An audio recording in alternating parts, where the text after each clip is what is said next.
अस्सलाम वालेकुम ख़वातीन और हज़रात, देसी मीडिया डॉटलैंड में मैं आपको वेलकम करती हूँ और इस वक़्त आप अपना पसंदीदा प्रोग्राम देख रहे हैं चिट चैट विद मोना और आज मैं एक नए गेस्ट के साथ आपकी खिदमत में हाज़िर हूँ। अब जो मेरे शो में गेस्ट हैं, वो होस्ट भी हैं, एंकर भी हैं और राइटर भी हैं। उनको आज मैंने अपने इस प्रोग्राम में इनवाइट किया है और कुछ ऐसे पॉइंट्स पे मैंने सोचा है कि बात करी जाए, जिन पे हम थोड़ी-सी अवेयरनेस जो है वो ख़वातीन में डेवलप करें। अस्सलाम वालेकुम सना ज़फ़र, कैसी हैं आप? ठीक-ठाक हैं? वालेकुम अस्सलाम, अल्हम्दुलिल्लाह। सबसे पहले तो मैं आपका शुक्रिया अदा करूँगी सना कि आपने अपना इतना मसरूफ़ टाइम निकाला है मेरे इस शो के लिए। बहुत-बहुत शुक्रिया आपके इनवाइट करने का।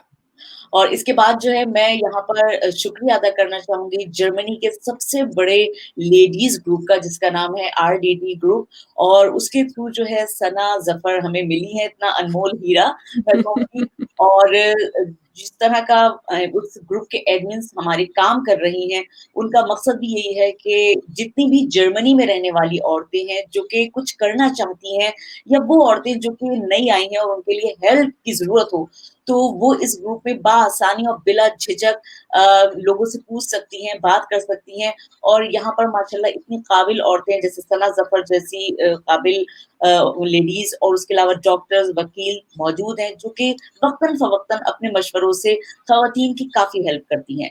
तो सना ज़फ़र भी हमें वहीं से मिली हैं और बहुत शुक्रिया आरडीडी ग्रुप का और सना का। या डेफ़िनेटली मैं सेकंड करूँगी आपकी बात को कि आरडीडी बहुत हेल्पफुल ग्रुप है और लोगों को कनेक्ट करवाता है और बहुत हर चीज़ का सॉल्यूशन मिल जाता है हमें वहाँ पे। बिल्कुल, बिल्कुल। तो जनाब आज सना मैंने एक बड़ा ही कहते हैं ना कि गरमा-गरम टॉपिक पे बात करने के लिए आपको यहाँ पर मदऊ किया है और मैंने सोचा कि क्यों ना आपकी भी राय ली जाए as a writer, as a anchor क्योंकि माशाल्लाह आप भी इतने बड़े बड़े चैनल्स के थ्रू काम करती हैं और माशाल्लाह इंटरव्यूज़ देती रहती हैं। तो क्यों ना मैंने सोचा आपका भी पॉइंट ऑफ व्यू इस सिलसिले में लिया जाए। आज मेरे जो पॉइंट है बेसिकली जो मेरा सवाल है, जो मेरा मकसद है इस वक़्त बात करने का वो ये है कि औरत की ज़ात मज़बूत क्यों नहीं हो पाती? हम पहले भी जो आज से पहले भी 20-25 साल पहले भी आप देखें तो औरत की ज़ात वैसे ही मज़लूम थी।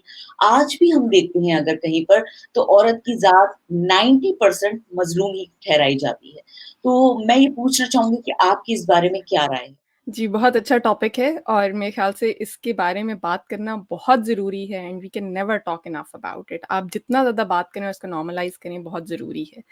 फैक्टर्स जो मेरी महदूद नॉलेज के मुताबिक हैं, उसमें आई वुड से कि कुछ एक्सटर्नल फैक्टर्स हैं और कुछ इंटरनल फैक्टर्स हैं। एक्सटर्नल मैं डेफ़िनेटली कल्चर की बात करूँगी। कल्चर में हमारी बहुत सारी ऐसी चीज़ें हैं जो इंटरनलाइज़ हो चुकी हैं, जो इतनी रच बस चुकी हैं कि हम उसके बियॉन्ड नहीं देखते कई दफ़ा। और उसमें अनफॉर्च्युनेटली हम कई दफ़ा ख़वातीन क मेडल बना लेते हैं बेचारा होना। हम वर्ड सब्र को भी थोड़ा-सा अब्यूज़ भी कर रहे होते हैं, जो कि रिलिजन ऐसा नहीं सिखाता हमें। तो इसलिए अगर किसी के साथ ज़ुल्म हो रहा है और वो कुछ नहीं कह रही और चुप करके सुन रही है, तो वो बेचारी ने आपको आप कह के कोई मेडल नहीं दे रहे। उसको आगे बढ़ने के लिए आपको सपोर्ट करने की ज़रूरत है। सो एक्सटर्नल फैक्टर में जब मैं कल्चर की बात करती हूँ, तो आई थिंक उसमें एक बहुत इम्पोर्टेंट बात है और वो ये है आई एम होपिंग कि आप मुझसे एग्री करेंगी कि हमारी बच्चियाँ इस सोच के साथ बड़ी होती हैं कि उनका ultimate goal, so purpose of life is getting married.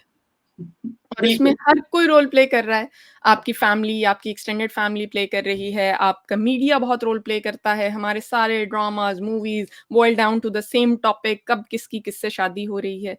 Even जो फैमिलीज़ जिनमें बच्चियों की एजुकेशन पे बहुत फ़ोकस होता है, जिनमें इस तरह की बात शायद नहीं भी होती, वहाँ भी अनइंटेंशनली ये चीज़ फ़ीड हो रही है। अगर किसी कज़िन की बहुत यंग एज में शादी हो गई तो it's celebrated like wow!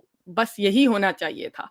Bill और अब I must give a disclaimer here कि मैं इस चीज़ को एडवोकेट नहीं कर रही कि शादी ना करें, शादी ज़रूर करें। उसको सोल पर्पस ऑफ लाइफ ना बनाएँ, आप बच्चियों को एज़ ह्यूमन बीइंग ट्रीट करें जिनके एम्बिशंस हैं, जिनकी ड्रीम्स हैं, जिनमें बहुत पोटेंशियल है आगे आने का, विद हुँ। उतना ही जितना आपके बेटों में है। तो ख़ैर अगर हम सिर्फ़ इसकी बात करें शादी के टॉपिक की बात करें तो उसमें मेरा सबसे बड़ा तज़ाद जो है हमारे कल्चर से पॉइंट ऑफ व्यू में वो ये है कि हमने बहुत सतही मेयार बना लिए, हम बहुत सुपरफिशियल स्टैंडर्ड्स पे आ गए कि जब हमने ये शुरू कर दिया शादी को गोल बनाना, तो फिर हम अनफॉर्च्युनेटली, अनइंटेंशनली पेरेंट्स हमेशा बच्चों का बेस्ट ही चाहते हैं, लेकिन हम क्या कर रहे हैं कि हम बेटी को ऑब्जेक्टिफाई करना शुरू कर देते हैं।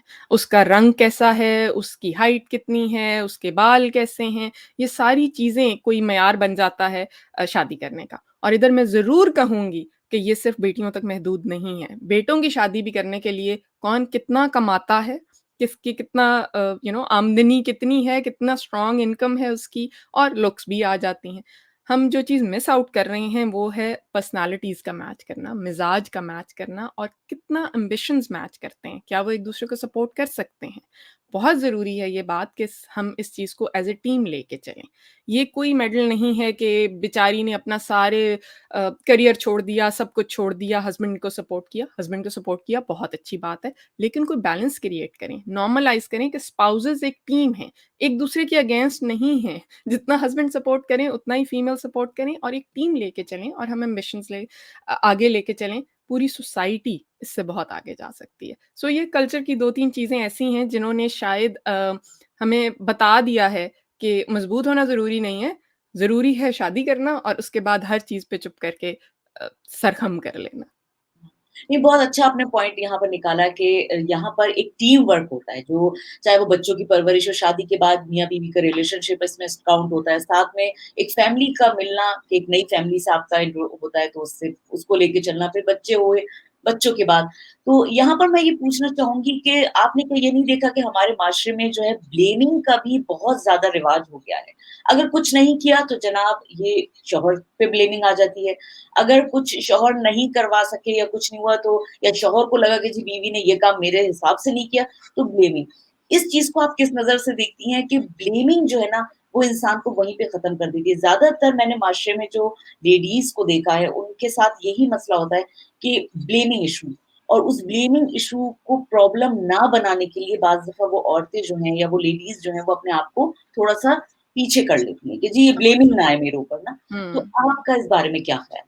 नहीं, बिल्कुल ठीक आप कह रही हैं, ये सबमिसिव एटीट्यूड जो है वो रूट यहीं से होता है, इसी चीज़ से कि आपने अपने आप को हम बहुत ज़्यादा वैलिडेशन सीक करते हैं, हमने अपने आप को प्रूव करना है, we are the best mother, we are the best housewife. अच्छी बात है, ज़रूर बेस्ट हों, लेकिन not at the cost of your own life, your own ambitions, your own ideas. Again वही जो बात मैंने पहले की, आप टीम हैं, आप अपने हस्बैंड से अपने आप को बेहतर प्रूव ना करें, ना ही हस्बैंड बेहतर प्रूव करें, आप एक फैमिली हैं, एक यूनिट हैं। जहाँ तक ब्लेमिंग वाली बात है, उस पे बल्कि मैं एक पॉइंट और ऐड करना चाहूँगी। आजकल मैंने ये देखा है कि जब अल्लाह का शुक्र है अल्हम्दुलिल्लाह 2022 आ गया है और हम लोग वुमेन एम्पावरमेंट पे बात कर रहे हैं, हर कल्चर में कर रहे हैं। अनफॉर्च्युनेटली हमारे कल्चर में अभी तक आप जूँ ही बात करते हैं वुमेन्स राइट की, आप बात करते हैं वुमेन एम्पावरमेंट की, आप हकूक़-ए-निस्वां की बात करते हैं। बहुत बड़ा सेगमेंट ऐसा है जो ऐसे भड़क उठता है कि आपने ज़रूर कोई अन-इस्लामिक बात की होगी। Which is very, very unfortunate और इसमें हमारे जर्मनी में रहने वाले 30-30 साल से रहने वाले, सेकंड जनरेशन में रहने वाले ऐसे लोग भी शामिल हैं, कि बात ही क्यों की ख़वातीन के राइट्स की, आप ज़रूर कोई गलत आज़ादी की बात कर रही हैं या कुछ ऐसा कह रही हैं। अब इसे मैं थोड़ा-सा क्लियर करूँगी। ठीक जी। है, इस वुमेन एम्पावरमेंट के इर्द-गिर्द बहुत सी मूवमेंट्स चल रही हैं। वेस्ट में और तरह की हैं, पाकिस्तान में कुछ हद तक अडैप्ट की गई हैं। हो सकता है एज़ अ ह्यूमन बीइंग आप किसी चीज़ से एग्री करते हैं, किसी से नहीं करते, आपकी बिलीव्स अपने हैं। आपको किसी स्लोगन से मसला हो सकता है, आपको किसी नाम से मसला हो सकता है, आपको वुमेन एम्पावरमेंट से मसला नहीं होना चाहिए। आप उसको एंटी इस्लामिक नहीं कह सकते। वो गैर इस्लामी इसलिए नहीं है क्योंकि मैं यहाँ अपनी फ़ेवरेट एग्ज़ाम्पल कोट करूँगी, हज़रत खदीजा रज़ी अल्लाह तआला अन्हा की। हज़रत Khadija was the first Muslim woman, she was the epitome of women empowerment. वो एंटरप्रेन्योर थी, वो बिज़नेस वुमन थी, she had the largest caravan in Quraish. कोई तो वजह थी कि अल्लाह ताला ने उनको चूज़ किया कि वो हमारे नबी पाक सल्लल्लाहु अलैहि वसल्लम जो रहमतुल लिल आलमीन हैं, उनको सपोर्ट करें और उनकी सपोर्ट से इस्लाम फैले। कितने टफ़ टाइम में, जब कोई भी नहीं जानता था, उन्होंने इस्लाम को नहीं जानता था, हज़ूर पाक को एज़ अ प्रॉफ़िट उनको अभी अपना आप नहीं मनवाया था। उन्होंने उस टाइम में सपोर्ट किया और फॉर सो मेनी इयर्स किया। जब तक वो हयात थीं, उन्होंने उनको थ्रू आउट सपोर्ट किया। हज़ूर पाक ने दूसरी शादी भी नहीं की इस सारे टाइम में। इतनी बड़ी एग्ज़ाम्पल वुमेन एम्पावरमेंट की हमारे पास है कि अल्हम्दुलिल्लाह हमारा रिलिजन तो हमें ये सिखाता है। तो आपने कैसे सोच लिया कि अगर कोई वुमेन एम्पावरमेंट की बात करता है, किसी फीमेल को आगे बढ़ने की बात करता है, तो वो कोई गैर इस्लामी बात कर रहा है? आपने तो फिर बहुत विज़न अपना नैरो कर लिया ना, आपने अगेन किसी एक स्लोगन के पीछे कोई एक चीज़ जिससे आप एग्री नहीं करते, उसके पीछे आपने आधी दुनिया की पॉपुलेशन को पीछे कर दिया कि नहीं ये कुछ गलत हो रहा है। तो इस चीज़ पे हमें थोड़े से अपने माइंड्स ओपन करने की ज़रूरत है, स्टॉप ब्लेमिंग ईच अदर और बहुत ज़रूरी है और ये सिर्फ़ मर्द नहीं करते, आई मस्ट ऐड ये सिर्फ़ मर्द नहीं करते, हमारी ख़वातीन भी अनफॉर्च्युनेटली कई दफ़ा इतनी टॉक्सिक एंड मिसोजिनिस्ट हो जाती हैं इन चीज़ों में व्हिच इज़ वेरी अनफेयर। हमें अपने से नेक्स्ट जनरेशन को आगे बढ़ने के लिए हमारे पे बहुत बड़ी ज़िम्मेदारी है कि हम इन चीज़ों को कैसे डील कर रहे हैं। इसलिए प्लीज़ आप इसको ज़बरदस्ती रिलिजन का वो ना लगाएँ और ख़वातीन को पीछे करने की कोशिश ना करें क्योंकि अगर एक भी वुमन को आप सपोर्ट करें, एक खातून को आप सपोर्ट कर रहे हैं, उसको फैसिलिटेट कर रहे हैं, तो एट द एंड आप अपनी बेटियों के लिए, अपने घर की औरतों के लिए माहौल महफ़ूज़ कर रहे हैं, उनके आगे बढ़ने की रास्ता हमवार कर रहे हैं। आपकी नेक्स्ट जनरेशंस की बात हो रही है ये। एंड यू हैव द है। रिस्पांसिबिलिटी अच्छा टू डू इस दैट। जगह मैं आपसे ये पूछना चाहूँगी कि जैसे अब मिसाल के तौर पे आजकल के हालात ही ऐसे हो गए हैं कि जनाब पढ़ाई का एक तरफ से ये कहा जाता है कि तालीम कहीं पर ज़्यादा भी है और कहीं तालीम कम भी है। कुछ माशरे में ये भी देखा गया है कि अगर वक़्त पे शादी ना करी जाए तो हालात कुछ इस मोड़ पे आ जाते हैं कि फिर बदनामी की सूरत हो जाती है। आप इस मामले में क्या कहती हैं कि एक जगह तो हम कहते हैं कि जी तालीम हासिल करना चाहिए और लड़की को इतना हमें अवेयर करना चाहिए और इतनी तालीम देना चाहिए कि वो आगे चल के मज़बूत हो सके। हमारा मकसद मज़बूत करना होता है, अपने पैरों पे खड़े करना का मकसद यही होता है कि मज़बूत कर रहे हैं उसको। मगर कई जगहों पे ये भी देखा गया है कि ये चीज़ उलट भी हो जाती है। तो इस बारे में आपका क्या ख़्याल है कि बैलेंस कहाँ होना चाहिए? देखिए, बहुत अच्छा पॉइंट है आपका बैलेंस का मियाना रवि का। क्योंकि लाइक आई सेड मैं इस चीज़ को एडवोकेट नहीं कर रही कि शादी ना करें। आप ज़रूर शादी करें, सिर्फ़ उस चीज़ को ऐसा ना करें कि ख़वातीन को आप ऑब्जेक्टिफ़ाई करना शुरू हो गए हैं। आप अगर आगे बढ़ना चाहती हैं, तो ज़रूरी नहीं है कि आपकी शादी हो गई तो आपकी पढ़ाई रुक जाए, शादी हो गई तो आपका करियर रुक जाए और ना ही आपको शादी करने से पहले ये सब कुछ अचीव करना है, सिर्फ़ तभी शादी हो सकती है। इम्पोर्टेंट इज़ कि आप ऐसे पार्टनर्स चूज़ करें अपनी बेटियों के लिए आप ऐसे स्टैंडर्ड्स इसीलिए मैंने शुरू में बात की कि सतही मेयार से थोड़ा ऊपर आएँ। आपको पता है आपकी बेटी के क्या एम्बिशंस हैं, वो कहाँ जा सकती है, क्या आप जिसको लिए देख रहे हैं वो एक-दूसरे को सपोर्ट करते हैं। वो उस चीज़ को likewise for mails as well अगर कोई मेल फॉर एग्ज़ाम्पल बहुत ज़्यादा नहीं अचीव कमा सकता है इनिशियली और वो पीएचडी करना चाहता है, वो बहुत ज़्यादा पढ़ाई में फ़ोकस्ड है, क्या आपकी बेटी रेडी है उस चीज़ को सपोर्ट करने के लिए? इस तरह की चीज़ों की सपोर्ट की बैलेंस की बहुत ज़रूरत है कि हम एक टीम बना के चलें। इसलिए प्लीज़ ये मत समझें कि अगर आपकी बेटी ने कुछ भी अचीव करना है, तो बस वो शादी से पहले कर ले, वरना नहीं हो सकता। इस चीज़ को नॉर्मलाइज़ करें कि as a woman you have an identity, you have your own dreams, you have your own ambition. इसीलिए अगर आप अफ़सोस होता है मुझे अगर मैं आजकल भी सुनती हूँ कि कोई अपना इंट्रोडक्शन अगर ऐसा करा रहा है कि भई मेरा इंट्रोडक्शन सिर्फ़ ये है कि मैं मिसेज़ दिस एंड दिस हूँ। You should be proud of your husband, I am with you, but आप खुद भी एक इंसान हैं और आप नेक्स्ट जनरेशन को क्या बता रही हैं? आप अपने बच्चों को डाँट-डाँट के पढ़ाती रहती हैं कि बड़ा आदमी बनो, लेकिन आप साथ ये मैसेज भी दे रही हैं कि आइडेंटिटी कोई नहीं है तुम्हारी, हुँ, आइडेंटिटी सिर्फ़ यही है। सो हुँ, वो पूरा कल्चरल चीज़ है, डीप रूटेड है, लेकिन हमें खुद उस चीज़ को थोड़ा-सा आगे लेके चलना है।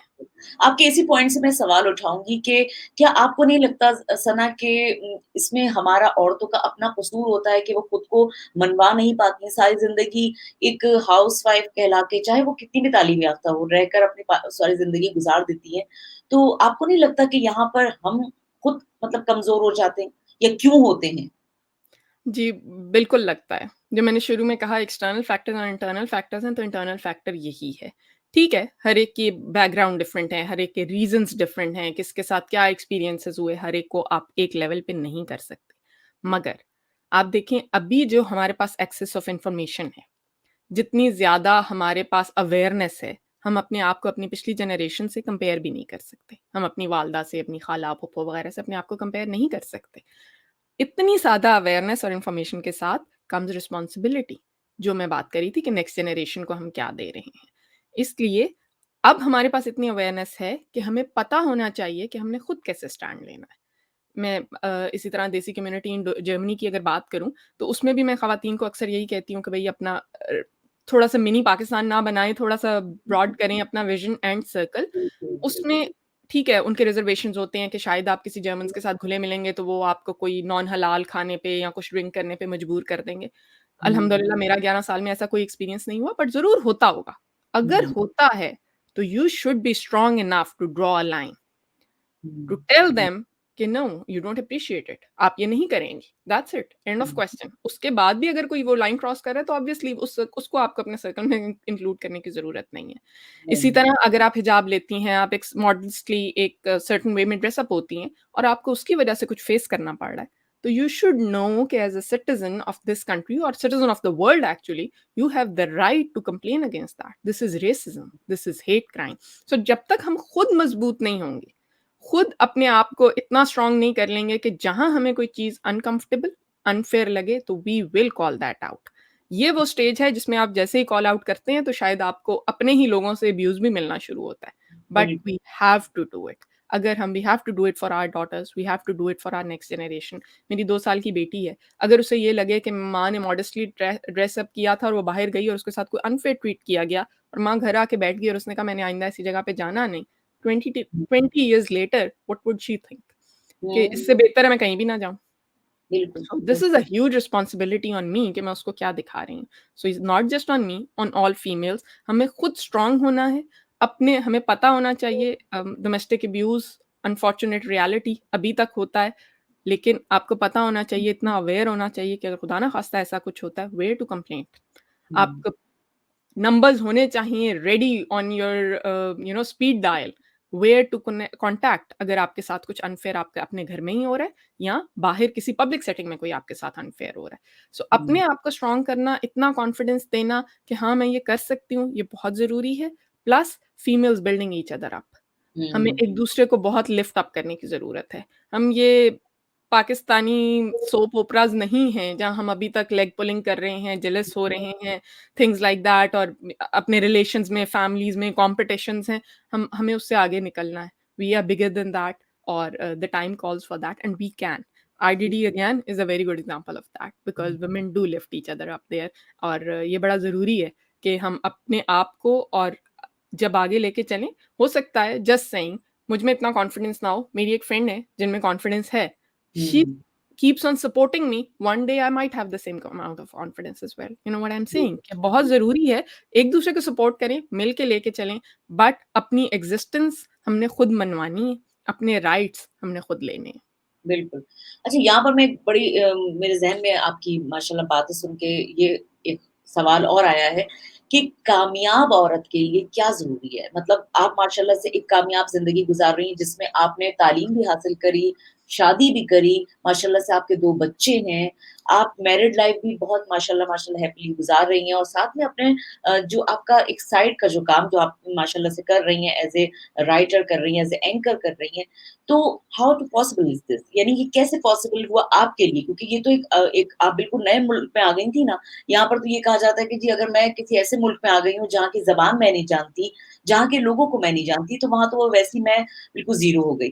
तो मैं पूछना चाहूँगी आप जैसी और भी जितनी ख़वातीन कामयाब जो माशाल्लाह अपने आप को और बड़े अच्छे तरीके से लेके चल रही हैं, तो इसकी क्या टिप्स हैं? क्या आप शेयर करना चाहेंगी? Thank you very much for this kind introduction of my self. I don't no मैं अपने आप को इतना कामयाब तो नहीं समझती लेकिन ज़रूर शेयर करूँगी। जी बिल्कुल मुझे 11 साल हो गए हैं जर्मनी में 2011 में I got married and came here. Pakistan में मैंने नास्ट यूनिवर्सिटी जिन्होंने नाम सुना है मैंने वहाँ से पढ़ा था, वहीं मैं पढ़ा भी रही थी।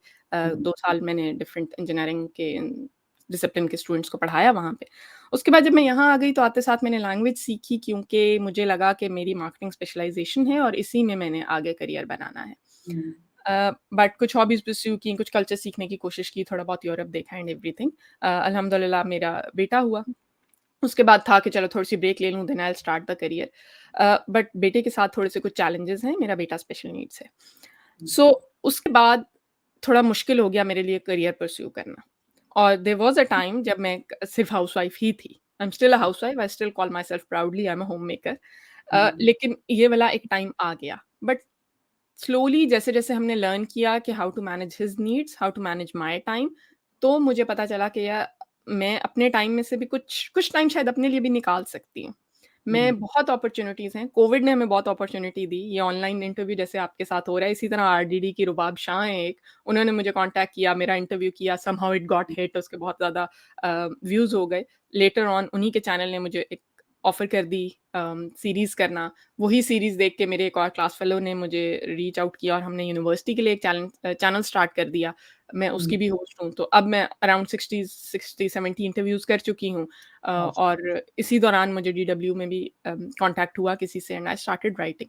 अब I still call myself a homemaker, मैं हाउसवाइफ ही हूँ, मैं कहीं ऑफ़िस में जाके काम नहीं कर रही। What I am trying to say is ज़रूरी ये है कि आप कुछ ना कुछ एक्सप्लोर करते रहें, हॉबीज़ करते रहें। हो सकता है आई थिंक मैंने कभी नहीं सोचा था कि मैं इस फ़ील्ड में आऊँगी, मैं इंटरव्यूज़ करूँगी, मैं लोगों से इस तरह बात करूँगी।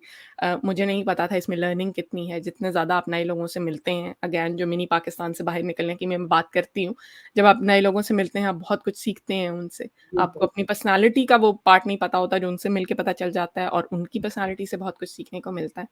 बिल्कुल। So important is that you know keep on trying. मुझे ये लगता है कि मुझे 33-34 साल की हो के अपनी ट्रू कॉलिंग का पता चला। आई ऑलवेज़ थॉट कि ये मैंने पढ़ा है और मैंने यही करना है, but I stumbled upon journalism और मैं इस चीज़ को बहुत एन्जॉय कर रही हूँ। और जब आप किसी चीज़ को एन्जॉय कर रहे हैं, कोई सेंस ऑफ अकम्प्लिशमेंट है उसमें, at the end as a human being you feel more accomplished. And whenever you feel accomplished, you feel satisfied, you can be a better person in all roles, including being a mother, including being a wife, including being a daughter. आप हर हुँ, role में you can give your best. अगर आप सिर्फ depress हैं या घर से निकलने की कोशिश ही नहीं कर रहे और मेरा काम तो घर में बैठ के ही है but you know for hmm, socializing और एनीथिंग लाइक दैट, तो ये चीज़ है जो आपको शायद थोड़ा डिप्रेशन की तरफ या कुछ गलत नेगेटिव थॉट्स की तरफ ले जा सकता है। आप हुँ, पॉज़िटिव रहते हैं जब तक आप कोशिश करते रहें व्हाटएवर इज़ पॉसिबल है।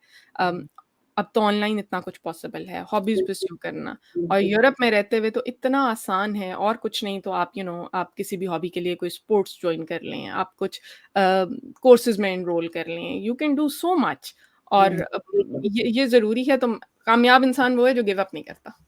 बिल्कुल सही कहा आपने, बिल्कुल सही कहा। बल्कि मैं आपसे ये पूछना चाहूँगी कि आपको इस सफ़र में शादी के बाद, जैसे शादी के बाद सफ़र आपका रहा माशाल्लाह से, तो उसमें कभी आपको हर्डल्स नहीं हुई बच्चों की तरबियत में या कुछ इसमें या आपने बड़े अच्छे तरह से मैं कहती हूँ ना कि औरतें माशाल्लाह माशाल्लाह से एक अच्छी मैनेजर होती हैं, जो कि घर को लेके चल रही होती हैं और हर लिहाज़ से बच्चे, घर और फिर साथ में हस्बैंड सबको लेके चल रही होती हैं। तो कभी आपको इस तरह की कोई प्रॉब्लम फेस नहीं करना पड़ी या आपको पता है कि मुझे किस तरह इस चीज़ को हैंडल करना है? ये भी एक बहुत बड़ी चीज़ होती है कि इंसान को पता हो कि मुझे किस तरह हर चीज़ को लेके चलना है और किस तरह उसको करना है।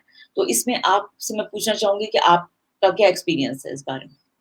नहीं देखिए, मैं बिल्कुल भी ऐसी कोई एक्सपर्ट नहीं हूँ कि मुझे सब कुछ पता था और मैंने बहुत अच्छा मैनेज कर लिया।